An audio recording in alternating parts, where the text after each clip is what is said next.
yung ulam namin, turkey ham. So ayun guys, habang nagda-drive yung aking husband, so subuan ko siya ng kanin at saka ulam para magkakain siya, para hindi siya magutuman. Ayan, tignan nyo guys. Pasensya na, maliit lang yung aming kutsara. So ayun ang lupa. Ayan.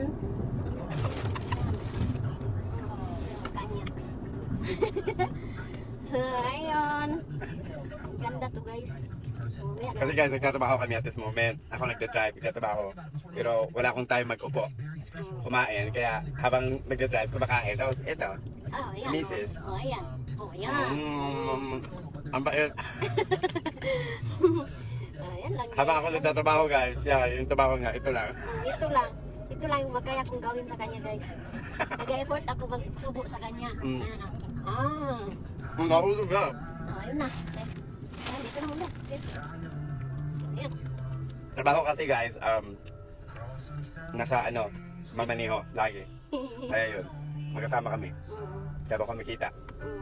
So yun, Siya, yan ang story naming dalawa. Ganon kami dalawa.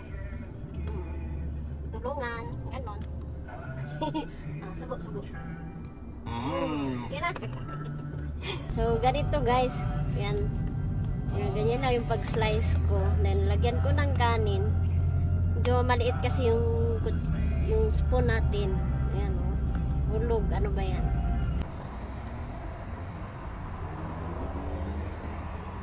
Sarap? Okay. So, ako na naman magkain.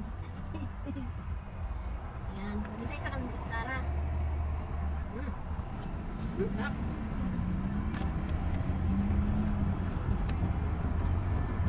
I don't know.